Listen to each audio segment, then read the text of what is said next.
Okay, so hello everyone. Thanks for joining our quick introductory webinar. For those who are not yet familiar with SafeDNS, let me just guide you through. So first of all, my name is Alex. I'm with SafeDNS, and first of all, we're a cloud-based web filtering solution, and we help to filter out dangerous or inappropriate aggressive content for end users. It all happens on the DNS level. This means that we block or allow entire websites according to the content that they include. We're continuously working and improving our product, expanding our network, and we almost doubled our developing team since 2021. And in 2022, we have received tons of feature requests from you guys. And one of the most common ones was, I want to manage access to different ecosystems and web applications more effectively. So as a web service might have much more than just one domain for its functioning, and these domains can change pretty often, basically as any technical domain. We needed an effective way and an effective approach to manage these types of web services and maintain the information up to date. So basically, here it is. Now we have released our new function, for now in beta. It's called the AppBlocker. It will help you keep the business infrastructure safe with the more granular filtering. It helps you easily block all the domains related to certain applications, applications related to file sharing, system monitoring, proxies, VPNs, etc. Basically, any apps that might bring some cybersecurity risks or information theft to your system. The app blocker will be most useful for businesses with remote employees to make sure data is shared only within ecosystems and apps authorized for your team internally. The app blocker beta release is now available for all SafeDNS customers, and feel free to have a look at it by yourself inside your dashboard and let us know your feedback about it. So right now, let me just show you how it looks like inside of our dashboard. So here is my SafeDNS account. To find the function, you just go to the categories, and to the right, you find the app blocker. Right here, you have 80 available applications to choose from for the test. And all these applications are arranged in 11 groups, just to make sure that the surfing through these is simplified. So basically, you can find them by cybersecurity, ecosystem applications, file sharing, financial, mail, messaging, portals, technology, conferencing, VPNs, and proxy. As you might have noticed, we have special information signs out here. For now, it's only for one section for the ecosystems. This information sign includes details about which services will be blocked as soon as you choose a certain ecosystem to be blocked. So basically, you can see all the details about which services will be allowed and which won't. As a rule, it takes about a couple minutes for the settings to be applied and start functioning.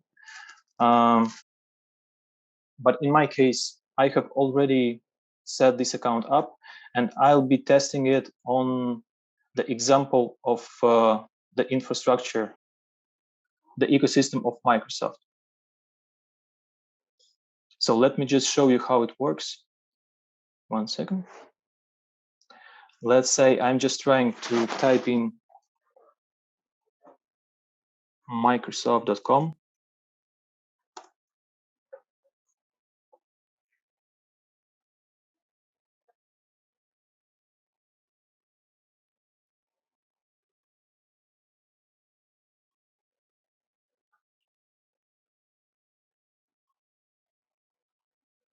Okay, so right now you can see the default block page. which proves the fact that Microsoft wouldn't be available right now as it's blocked by the AppBlocker. Basically, just simple as that. Couple clicks and you're done. And right now, let me show you a couple more details about what we should be waiting as a perspective. So the full feature release should include, first of all, much more applications to help you set up the service as accurate as possible.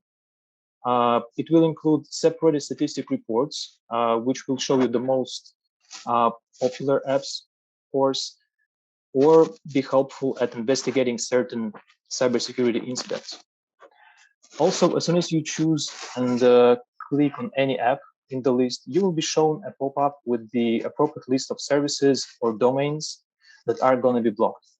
So basically, that's the function that I have presented out here in the ecosystem section. So basically, that's what will be included for all applications. And the last but not the least for now is the fact that we are going to improve the granularity even more. And in future, we intend to help you guys block specific services inside each ecosystem or application. That's our top 4 features we're going to add. So please share your feedback about the apps you think that should be added first of all, and which features would make this function even better. Thanks a lot for your time, and feel free to ask any questions. Ready to answer. You can see all these questions as well. So it definitely will work on mobile devices and on tablets as well. There is no way that it wouldn't work, let's say so, as the AppBlocker function works the same way our basic service works, the cloud-based web filtering.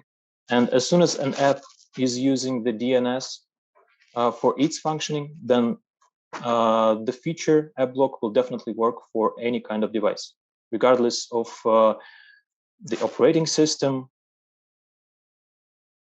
or any other things, as soon as it's connected to the internet. Will it be possible to block the Play Store? So as I mentioned, right now, we can block, let's say, the full ecosystem, though the next release should be including, let's say, the sub-services.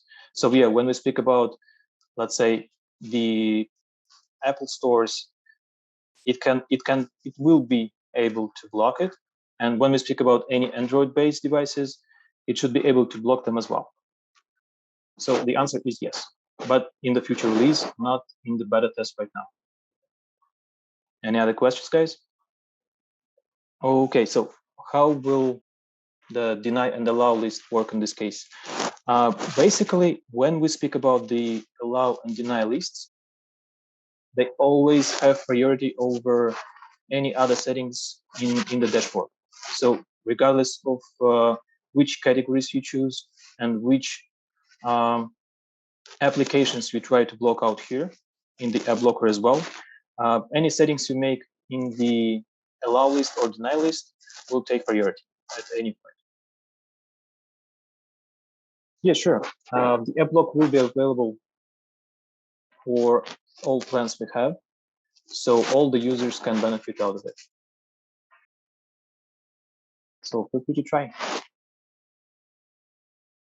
Okay, then I believe we're pretty much done with the questions, unless anybody else wants to check some details. And always, if you have any questions in mind after our webinar closes, feel free to ask any questions with our support, and they will definitely reply. The service is free, right? Actually, let's say the AppBlocker itself, yeah, it has no additional fees, of course, at the moment. And all the licenses have the same pricing and included by default. Okay, then. Thanks again for your time. Feel free to check for any details, as I mentioned, with our support. They will definitely have the replies and answers for you.